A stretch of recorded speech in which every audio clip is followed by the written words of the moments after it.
Welcome to Real Girl Talk Podcast Radio.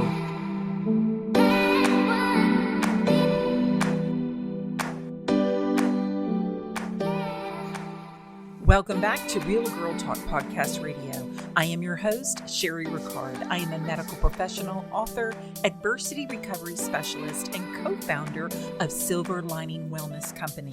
I love sharing my faith and bringing you fascinating guests, Friday Fire messages, thinking outside the box, sharing ideas for business, beauty, and lifestyle abundance, and always committed to keeping it real. Now let's level up and let's dive in. Hello, welcome back to the show. This is Sherry, and you are listening to Real Girl Talk Podcast Radio. You better buckle up because my guest, Nicole Crank, is so dynamic. She is an international conference speaker, popular TV host, successful pastor with her husband. She is a life coach, a blogger, and author of the new book, I Will Thrive, which hit #1 nonfiction at Barnes & Noble's and USA Today's bestseller list. Guys, you're in for a treat today. Hey, Nicole, how are you? I'm so glad to be here. And for all your listeners, you missed the best part of the conversation. These podcasts I'm serious because it's like, I feel like, are we going to start over and meet each other again? Because we've been talking for the last hour and there's so much. Guys, I'm so excited about having Nicole on the show. Like I'm more excited now after we've been chatting than I even was before, if that's even possible, because I told my husband even last night, I was like, oh my gosh, I am so excited about Nicole on my show. I was so excited. And he's like, show me who you're talking about, because, you know, the men, they're just in a whole nother. I'm like, this is her. This is her. I'm so excited. You have so much going on. Pastors, you and your husband are pastors, the church in St. Louis. In Florida, you have an amazing conference that's coming up. We're going to talk about that, but just tell everybody a little bit. And you also have a very interesting story. I read your story, Nicole, and it made me cry because I did not know some of the things about you, what you've been through, but we've all been through something, right? You know a little bit about mine, but just kind of tell everybody a little bit about who you are and bring us into some of that adversity that brought you to where you are today. Well, I found out even in a meeting that I had this morning that it was with some government officials. We'll just leave it at that. And I expected it not to go well. So I walked in ready to kind of, get clobbered in the face with what we were going to represent and ready to be humble, listen, and, just praying. I need to be wise as a serpent, but harmless as a dove. And what I found is we talked for a couple of minutes. She asked what I did. And I said, well, we pastor churches. I'm an author. She's like, I love to read. What do you write? I said, well, I write stuff about healing your soul, about being able to be the best you, about, self-awareness, about walking into the future that you were born for, but where you were born didn't look like you could ever reach it. And she said, oh my gosh. Yeah. I said, I have a history of adoption, molestation, rape, and abuse. And she said, I was molested when I was a kid. Wow. And immediately this person who I thought we were going to clash, we found common ground so fast. And here's the thing that I just want to share with your listeners. As I did the research, as I was writing my story, in each and every chapter in this particular book, I've written 4 books, released 4 books so far. We've got 3 more coming out. But in the book called I Will Thrive, what I did is I just talked about the adoption, the lack of self-confidence, the why didn't my dad want me, the molestation, the loss of trust in people, trying to keep a secret because I was molested when I was 10 years old, trying to keep a secret, blame and the shame game, even when you're a child, and things that happen to you that you're out of control of, right. But your enemy and the enemy will tell you, you should have been able to make that stop. And until I saw a 10-year-old child walking through it, I realized how young 10 really is. And then I was raped when I was 13 years old by somebody doing community service in our junior high, which I don't know who thought of that program, but it's really, that is not a smart program. I was just sitting here thinking, what? No. Is that the right place to do community service? No. And the world had failed me to that point. But then when I was 17, I became a pregnant, unwed mother. And as I was doing the research for the book, walking through these things and triggers that lead to the spousal abuse that I had later in life, etc. I found out that 1 out of every 4 women report to the police being sexually violated prior to the age of 18. Wow. And that's only reported to the police. And I was molested at 10, never reported to the police. I was raped at 13, never reported to the police. So there are so many people that things have happened to, and it's never even been reported. So those numbers are so much greater. So the very things that we feel shame about, that we're trying to hide, we don't know how to overcome because we don't know how to talk about it. Mm-hmm. Those are the very things that are actually common ground for so many women. And then here's the shocker, and then I'll be quiet for just a second. I say just a second because I talk a lot. No, don't be quiet. We're listening. But here's the shocker. The number 1 out of 4 women, girls who have been to a slumber party, we kind of get that number. And that's only reported. So it's much, much greater. It's 1 out of every 5 men. And that's where the mic kind of drops and jaws kind of fall open. I have as many men relate to the stories that I talk about as I have women relate to the stories that I talk about, but they've never known. And that statistic is the one that gets their attention and lets them know, wait a minute, I could finally tell her. Because one whole chapter in my book, it's called The Bully Bus. It took me a whole year when I was 10 years old to finally tell somebody what had happened to me. And so I picked a little girl who was a very close friend of mine, but I didn't think about, Sherry, what happens when you tell a little girl a secret? She tells other little girls. Yeah. So she told, and I lived in a small town. We were very poor. We lived on a dirt road. Our brand new car. Do you remember the cars with the wallpaper on the side of them that looked like wood grain, like the station wagons? Yes. Well, my parents got a new car. It pulls in the driveway, and I'm like, oh my gosh, we're finally cool. And if you're listening right now, in the day, that was cool. That was cool. Yeah. And then I walked around to the other side of the car, and the other side of the car had been completely sideswiped. My parents had gotten the car at a junkyard. So that was the family and our position of life that we came from. My dad was a factory worker in the 80s. My mom, housewife, lots of kids. She taught an exercise class on the side. And when he got laid off from the factory, he had trouble finding a new job. He was a good man, but we ate out of our garden. And when this story got out, I wasn't cool. I didn't have cool clothes. I was really tall. I know you can't see on this podcast, but I'm 5'11", and I was 5'9" in junior high. You're taller than me, girl. I did not know that. I'm 5'8". Super tall. I'm a carpenter's dream. Didn't have any cute curves to go with any of this stuff. And so as that got around, I didn't know what bullying was when I was a kid. All I knew is that the bus would come down the street and I would be riddled with almost sick on the inside thinking, when I get on the bus driver's going to scream at me to sit down or I'm not, you sit down or I'm not moving this bus. Right. Yeah. But if there wasn't a totally free seat and I tried to sit with somebody, then they would all get mad. You can't sit here. What are you doing? I don't want you by me, you little freak. Oh, man. So I understand what it's like to walk through that adversity. That breaks my heart. The bullying today is on a whole nother level. I can remember when my son, Bryant, the one that passed away, when he was 5 years old, he came home one day. Well, he was leaving actually to go get on the bus that morning. And he had this big jug of bubble gum. And he was taking, I said, you can't take that whole thing to school. What are you doing? And he was like, I got to take most of it. I got to take most of it. And he was frantic. And I was like, what is his deal? He said, that boy on the bus said, if I don't bring all of my gum to him, he's going to beat me up. Now, my son at the time, 5 years old, had new little glasses, the most precious thing in the world. You know, back then we could, as parents, we could actually do something about it. So I walked down to that bus stop. I'll never forget it. They had this guy who was a big old bus driver. He opened that door and I said, I need to get on the bus because you've got somebody on this bus that thinks it's okay to pick on my son. Well, he loved Brian. Everybody loved Brian. He was the sweetest little 5-year-old ever. And he said, well, get on here and do something about it. What I wanted to do, I couldn't do, but I walked and I walked on that bus and I did say a few choice words that I am not proud of, but I looked at everybody on there and I said, which one of you little punks thinks it's okay to pick on my son? Girl, every single one of those kids pointed to the boy that did it. They did not want any part of me. And I said, if you ever. I mean, I just lit into him. He's crying, right? This kid's in third grade and he's sitting there crying. And I went back home, called the school, told him what was going on, told him what I did. And the vice principal didn't play. When that bus got to school, he was standing there waiting for that little third grader to get off the bus. And they called his parents and all of that. And his dad wasn't mad at me. He said, "Is there anything else you want to do to my son? Because you're welcome to it."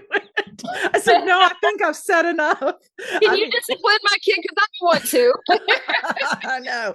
And I was like, "No, I think I did enough. I think I really did too much." But I remember my son, boy, and his little chest poked out like, "Yeah, you better not mess with my mama." But it was crazy. I think back now. And, it's funny because when they were in high school, my son was just a freshman. And I think this boy was a senior at the time. And they were actually friends. They went to school together. They were like, he may have been a junior. They were a few years apart, but they were actually friends and they knew each other. So it's crazy though, because if I'd have done, I would have been in jail had I done that today. Yeah. Well, first of all, the bus driver wouldn't have let me on the bus today, but right. I just think that, the bullying and what it does to you as an adult, I was never targeted, I guess, as bullying, except for I was rejected from certain girl groups because I did things that other little girls didn't do. I was in beauty pageants when I was growing up, and the girls that weren't a part of that or didn't feel like they could be a part of that rejected me from some of their little girl groups to try to hurt me, so that rejection, and it's funny because I still remember it. Well, you still remember it. And even as grown-ups, it still happens today. Oh yeah. Whether you're in the office or you're in college or in school, wherever, there's just groups that don't accept you. And I believe in everybody needs a coach to take them further than they are today. Mm-hmm. And everybody needs people to speak into their lives. Everybody needs mentors. And there was somebody who spoke into my life. I lead some mastermind groups today. I finally got old enough where I can start speaking to other people. And then I use my potholes and pitfalls, and I show people where they're at and how to get around them. Mm. But I had somebody tell me, you can only be as big as the amount of hate that you can tolerate. Mm. Because you're never going to leave a rejection-proof life. I'm actually speaking tomorrow night at an event on, the whole thing is on criticism, but nobody wants to listen to anything about criticism. So I'm going to talk about how to get rid of the displeased to please people, or the disease of pleasing people. That's a good one. And that is how to handle their criticism, because social media, everything is so volatile on social media. In a second, people will say a word, they'll hit an unfollow. If somebody accidentally unfollows somebody, I accidentally unfollowed like half of my staff and my family one day. I don't even know how it happened or what happened. Like one day I unfollowed all these people and I had all these people mad at me. And at that point, I didn't even know who I had unfollowed because there was this blip. I don't know what happened. It probably wasn't you, because I think that that's just part of the whole algorithm. Sometimes those things happen. So I had to go back and I was trying to tell people, I'm so sorry, somehow I unfollowed you. And I had people who were mad at me because I didn't remember that I had followed them, and I didn't realize that I had unintentionally unfollowed them. Wow. But what were they dealing with? They were dealing with rejection. They were dealing with criticism. I dealt with that rejection in junior high. I come back and talk about it a second time in my book because I got married when my son was 5. I married a man who had some initials after his last name that were really great. I thought I was going to be financially secure. Mm-hmm. He cried when I walked down the aisle. He was a bodybuilder. I literally couldn't believe he wanted me. We were engaged for 13 months. I wanted to make sure he wanted me. I asked him, Sherry, at least 100 times, are you sure you want me? Because I've never been married. This is the one thing I want to do right, and I want to have happen right in my life. Right. Death do us part. I want to mean those words. Right. And he's like, no, you're the perfect person for me. I'm like, well, if you leave me, or if you marry me, you can never leave me. And he's like, I'm not going to leave you. I've been left so many times, so many crazy things that happened in my life.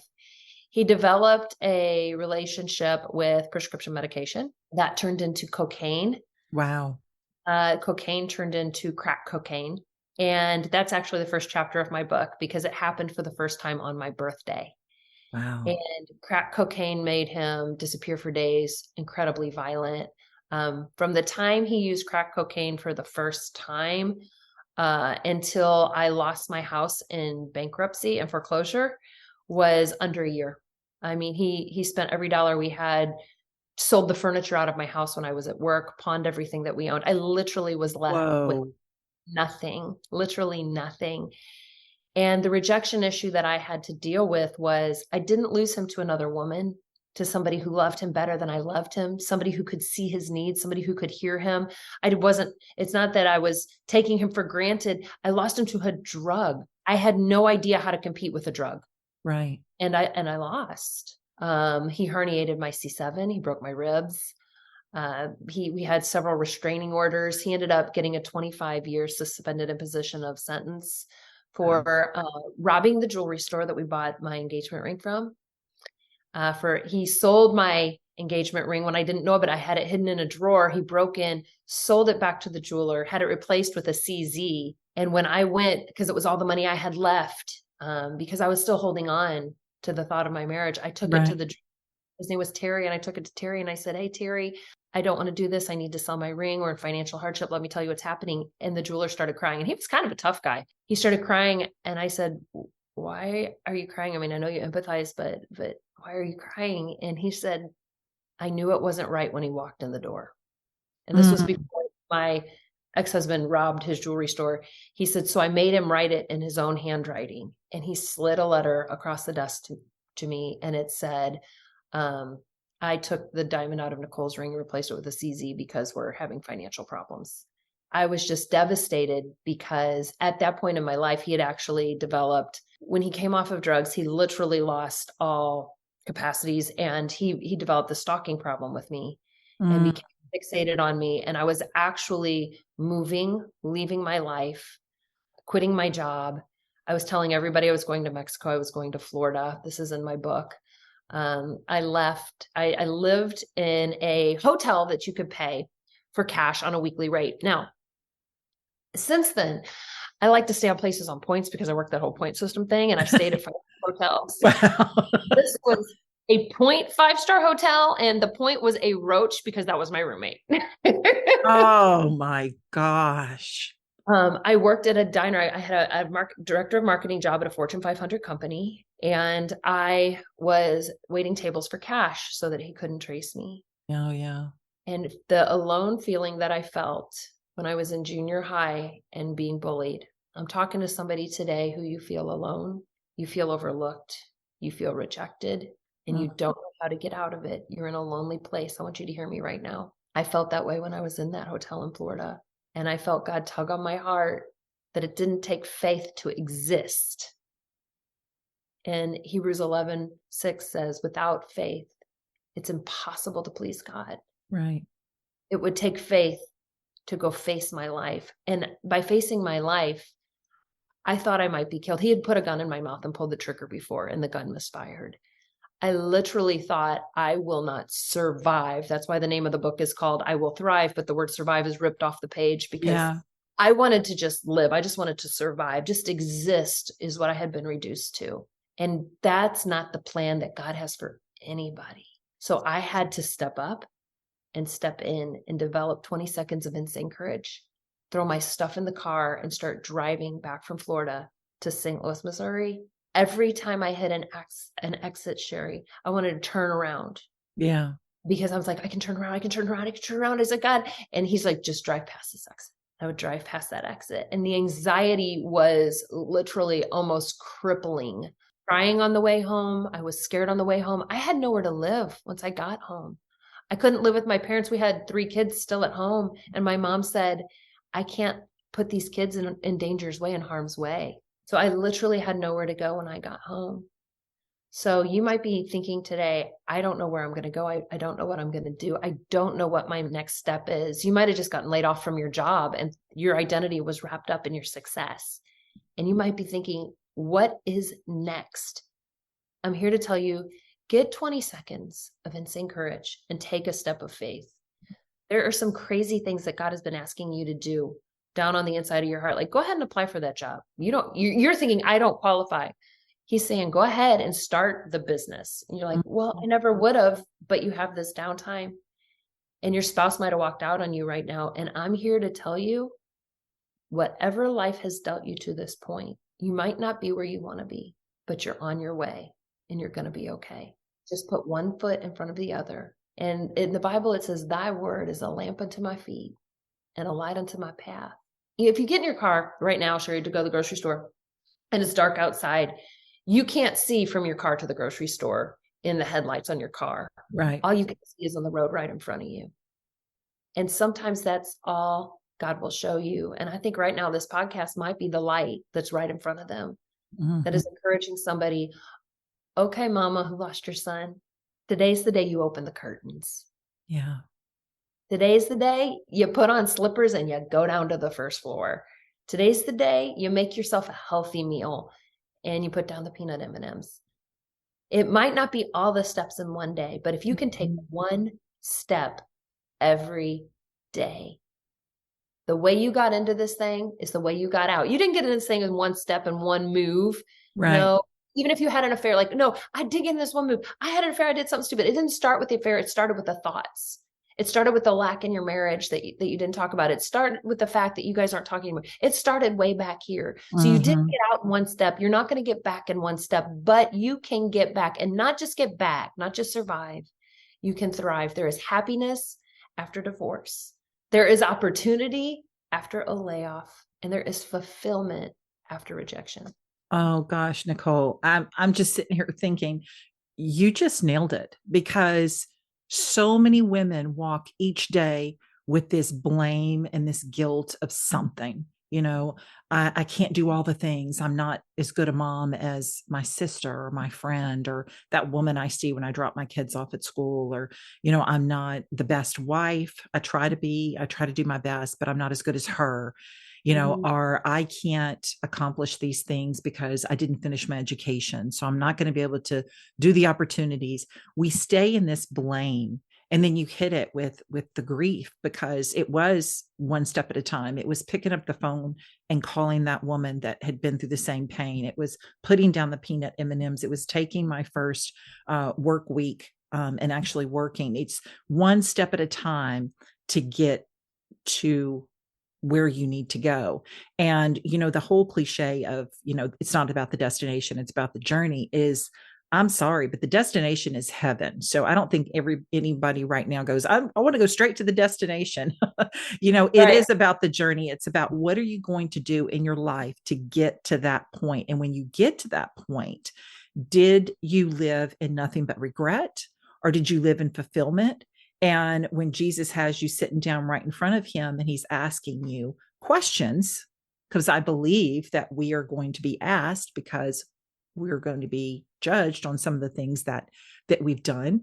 Are you going to be able to sit there and him say, well done, my good and faithful servant? Are you going to be at that point? And if you're not, then what can you change in your life today to be able to get to, when you get to that destination, you've done everything along that journey the way that you're supposed to do it, because I believe that we're all born on purpose for a purpose. So if you don't know what your purpose is, the time to start really diving into what your purpose is, start writing down your goals, writing down your dreams, writing down your visions.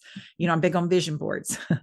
Yeah. I was telling you, I have my vision board in front of me, and some of the things that I have up there are things that I really, in my flesh, my mind, go, I don't really think that I can accomplish that. Why not? And I look at the board and I go, why can't I have those things? Why can't I do those things? One of the things in the corner, I told you, Nicole, it says ask big, because one of my fears was asking certain people to come on my show and to get past that and asking God for things, because I thought, am I being selfish? Like, I should just be praying for other people. Why am I praying for myself? And that's not selfish. Ask big. Terry Seville Foy says, ask big. And if you haven't read her book, I highly recommend it. But I have that on my vision board because I forget that it's okay for me to ask, just like it's okay to be forgiven. It's okay to ask, go to God and say, will you forgive me? And his word says that once we ask for forgiveness and we're forgiven, he forgets. Yeah. We don't necessarily forget. We want to forget, right? So when you were going through all of that, had you already accepted Jesus into your life, or where were you in your walk with God when you were going through these horrible things with your ex? In fourth grade, we had just come out of the Catholic Church, which is a beautiful church, but I hadn't heard to receive Jesus in my heart as my Lord and Savior. Mm. And so when I was in fourth grade, my mom was reading me this little book, and it's called The Wordless Book, and it just has some colors on pages, and there's a story that goes with the color on every page, and that as our sin made us black as snow, but Jesus' blood, which is a red page, washes us eternally, washes us white as snow, so we can be clean again, and it's not by our own account. And then we can walk the streets of gold in heaven. And that's the thing that I think a lot of us don't realize. It says in Isaiah that we don't have to wear the reproach of our widowhood anymore. And Mm. it's another place in Isaiah that he took his shame for us. He took the shame on the cross. So the shame of my dad didn't want me before I was born. I couldn't figure that out for a long time, because that was another root of rejection in my life, is how Mhm. could this guy who had never met me not want me? Like, at least give me the opportunity to annoy you. But you had already Right. decided the person that I'm going to be annoys you. So much so that you want nothing to do with me. So I didn't know him for 17 years of my life. I met him, got to know him. He had some addiction issues in his life and was in my life, but then would only call me when he was drunk and Mm. slurring his speech. And my husband eventually told me, he said, when you see his number on caller ID, because that was back in the day when Yeah. you had a home phone and a little box next to it with caller Yeah. ID on, and when you see his number on caller ID, he said, it's okay if you don't answer it. And I want to tell you, my husband today, I do want to put a caveat here. This is my husband. I've been married now for 25 years, happily. I got divorced from the man with the addiction. He did not find cure. And as far as I know today, has still not found cure for his addiction. But I met a man. He is a wonderful man. I've been married for 25 years, and he's the one who told me, when you see this number pop on the phone, you don't have to answer it. Yeah. And that's what I want to share. Even when the thoughts pop up in your brain, thoughts of shame of where you have been and what you have done, you don't have to answer that in your own strength. You do have to forgive yourself, but forgive and forget is a lie. You forgive, Right. but there's a place in the Bible that says, Peter and the guys, these were like Jesus homies, and they were really close to Jesus. And, if Jesus was Tony Robbins, these were the guys who traveled with Tony everywhere. They ate every meal together. They worked out in the gym together. They shared hotel rooms, like they knew how he thought. And they were really close to him. And so they were trying to like be really great students. And, they're like, yes, well, if I could forgive somebody, it would be 7 times in a day. And Jesus is like, no, Right. it's 70 times I'm 7. 7. Right. And you might have to forgive yourself 70 times a day, or forgive somebody 70 times a day. But 70 eventually becomes 60. 60 eventually becomes 50. Mhm. 50 becomes 20, 20 becomes 10. Then it's every other day. Then it's once a week. Then you can actually go a month or 2 or 3 without thinking about what you had done and what it cost you. Right. And the very thing that was meant to sink you is the very thing that you can stand on top of now and help other people with. God Right. told me, your pain, Nicole, is your platform. I And hear you.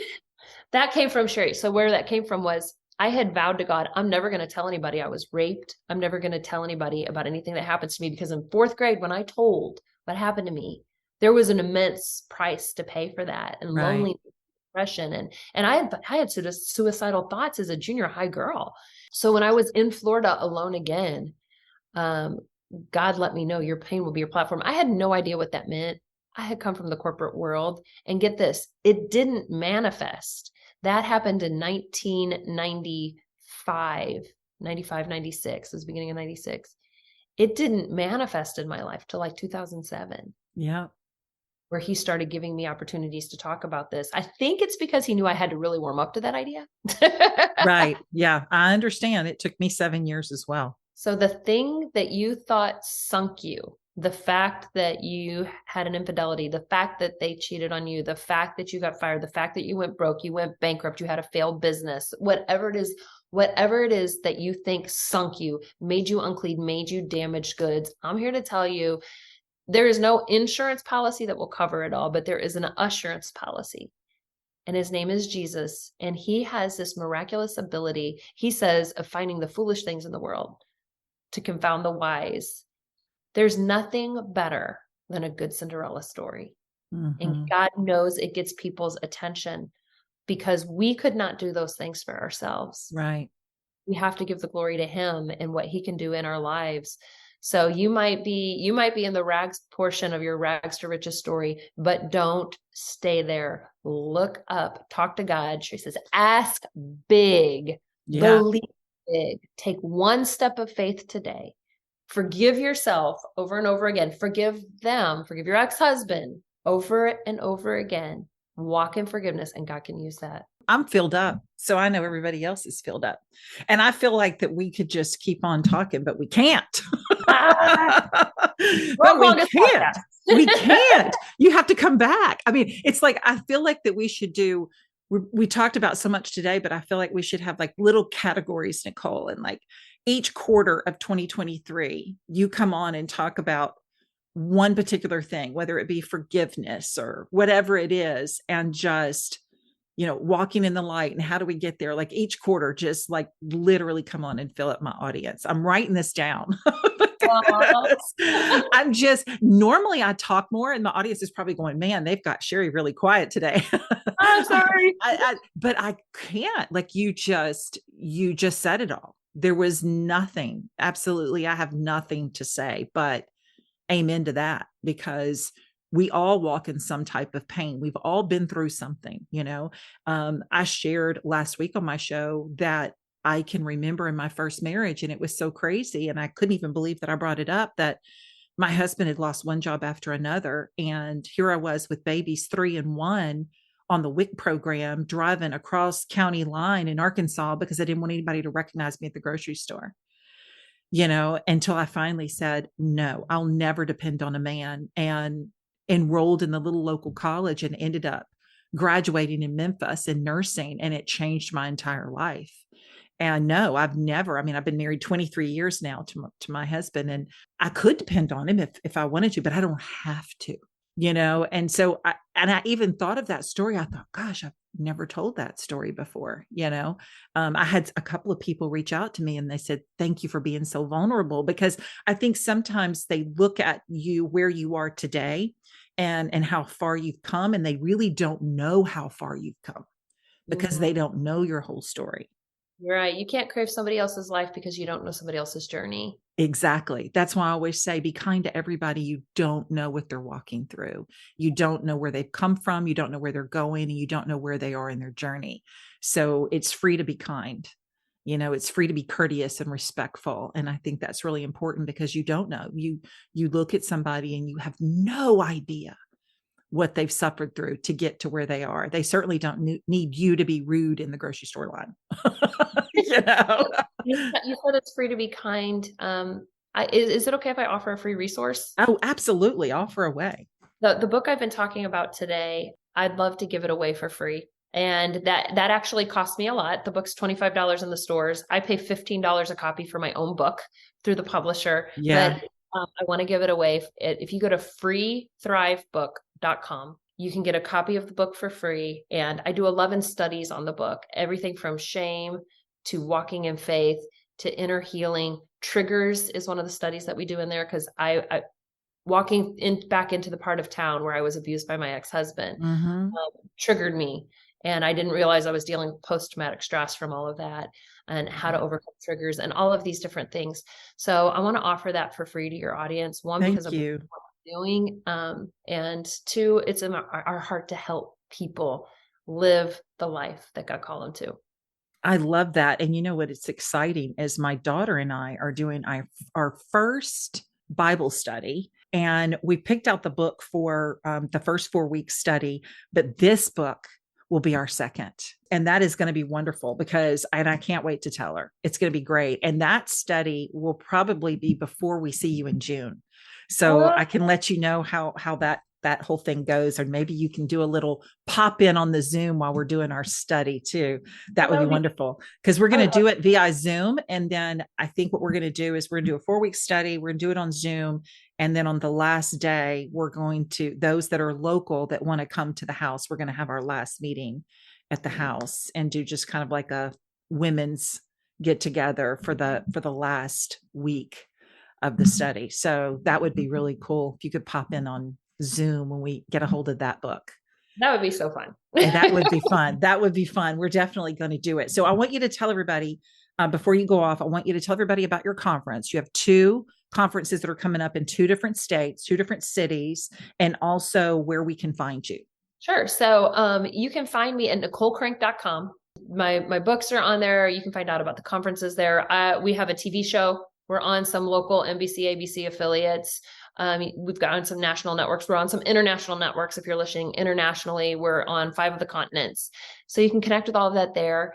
And then we have a conference, a women's conference, 2 locations, one in St. Louis. It's June 9th and June 10th. Tickets are super affordable. It's a 2-day event. It includes lunch. It includes an after party, all these things. It's like, I don't know, $79 or something. It's like totally affordable. And then we're in West Palm Beach with the same conference, Friday and Saturday, July. I believe the dates are 14th and 15th. It's the Adventure Conference. And Sherry, the reason we called it that this year is because God was just telling me, my girls are being a little timid and I need them to step out. And I just did a message at a leadership conference in November called Step Out and Step In. And I really think that was preparing my own heart for encouraging people to step out and step into this thing that God is calling them to, because everybody's timid to put their voice out there, to write their words down, to write that song, to play their music, to live that life, to go apply for that scholarship, to apply for that program, to get in that mastermind, to improve themselves. I don't know how to be a better me. God's got more for people. And I want to encourage people, take the adventure. And where can we find you too, other than Nicole Crank? Where can we find you on social media? I am at Nicole Crank on Instagram. I think I'm the real Nicole Crank on TikTok. These are things I should probably know, right? Like, who am I on TikTok? I should know that. And then Nicole Crank on Facebook. No, wonderful. I'm real Nicole Crank on TikTok. I just looked it up. Real Nicole Crank on TikTok. Really, I can't even say that fast. Real Nicole Crank on TikTok. Right. That's a lot. That's a mouthful. It is. You're not joking. Well, thank you, Nicole. I appreciate you so much. Thank you for filling up everybody in the Real Girl Talk community. I really, really appreciate it. And I cannot wait to see you in June at the conference. We're going to have so much fun. Oh, Sherry's doing a TV show with me. It's going to be great. Yeah, I'm going to be on her TV show. It's going to be great. Thank you, Nicole. Thank you for tuning in all the way through Real Girl Talk Show. Make sure you subscribe anywhere you listen to podcasts. And if you happen to have iTunes, would you do me a favor and leave me a review on the show? I know you're going to leave me a 5-star, right? That's the way that I can reach more and more people around the world. Remember, whatever you wish to receive, you have to first give. And I know that you're the kind of person that wants to reach people all over the world and inspire them. You can copy this link and share it with your family and friends. Share it on social media. Remember, people need to be uplifted and inspired more than ever today. Thank you so much for being a part of Real Girl Talk community. And until next time, go after your dreams, create your vision, and truly be the person God intended you to be. Healthy, happy, whole, and full of life. Love you.